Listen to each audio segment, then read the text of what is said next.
Titanium Tuesday.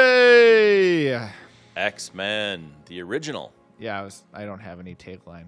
Can't say first class. Can't say two. Right. It's just could have just said X, and I could have said men.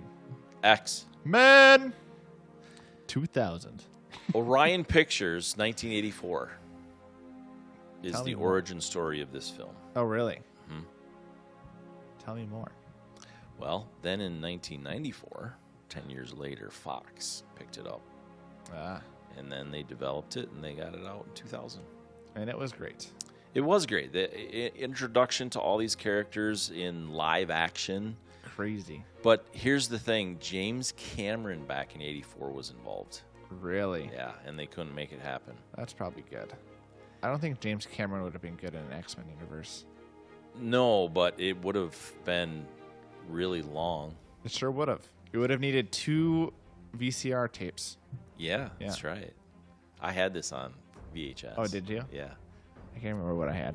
Well, my parents had it on. Yeah.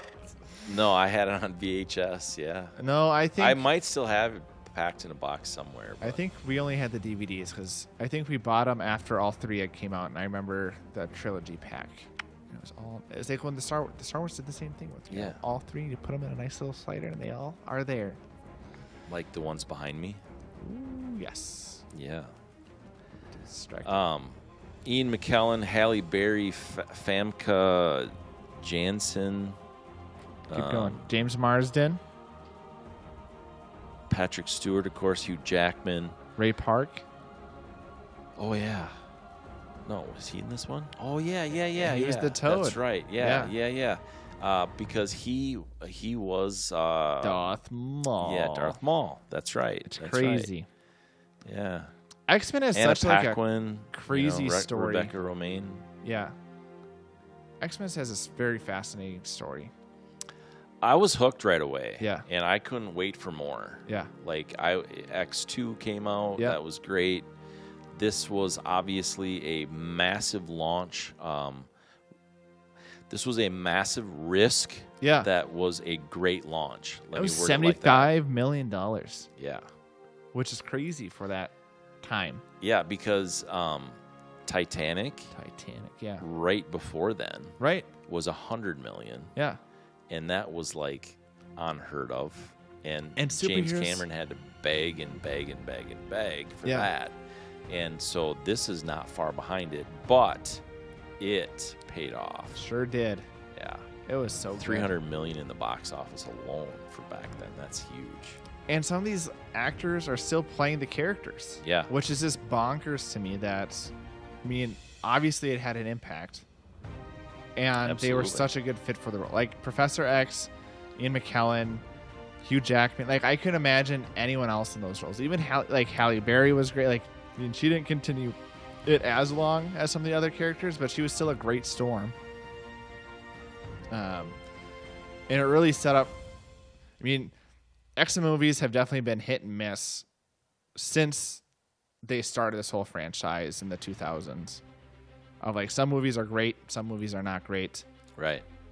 Which is crazy to me. But like, it's always fun to watch and what they're going to do. What was nice about this too, you look at, let's say The Matrix. Yes.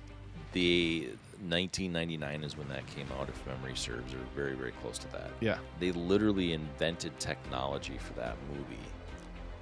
And this comes out a year later, but it still holds up very, very well with the different things that they That's did. what I was thinking, right? Yeah. When I was watching. Like, I hadn't probably seen this movie in years.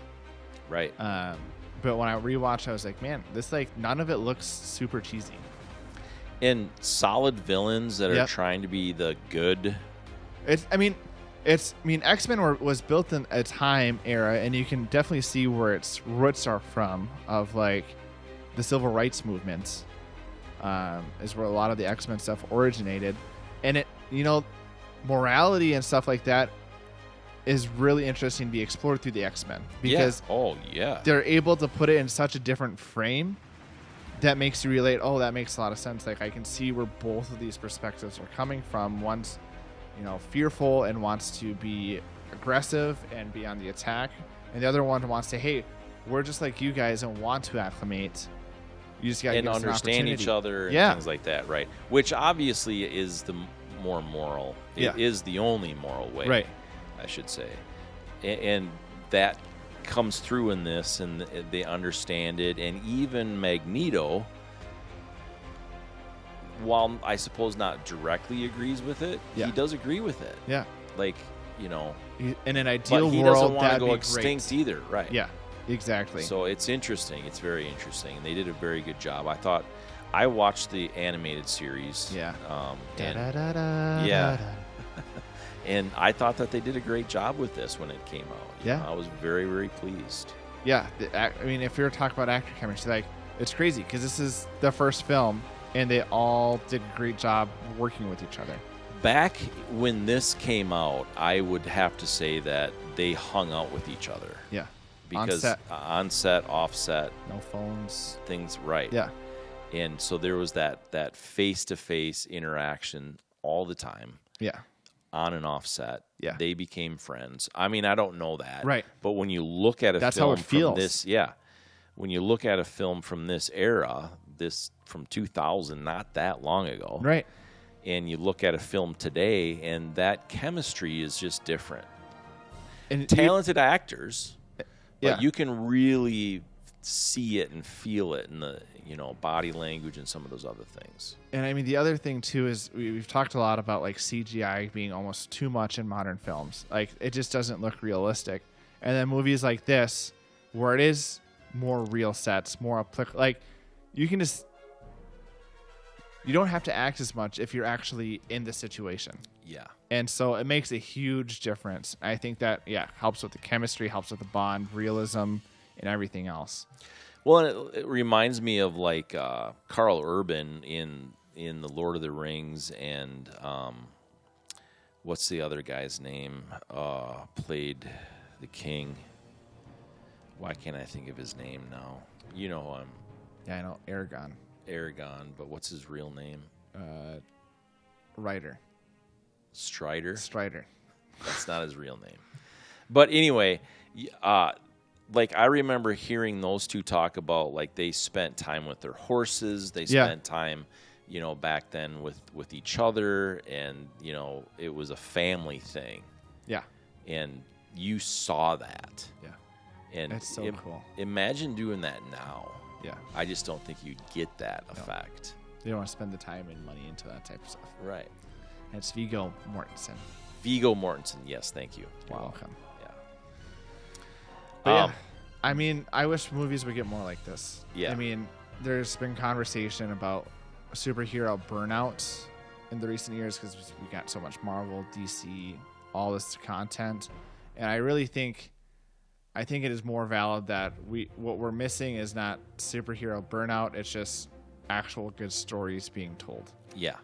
And so, like, I could watch this movie over and over because it's a good story. Absolutely. Yeah. And the effects are good. Yeah. They're not over the top. Yeah.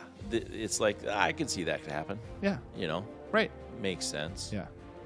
So, yeah, I don't know. Solid. That's all I can say. Titanium solid. That's vibrate. No. Adamantium. Oop, there it is. What? The email? The email. Maddie's movie mix. I was legit cute. I was on a streak. Let it be noted. All right, we talked about a whiteboard in the last one.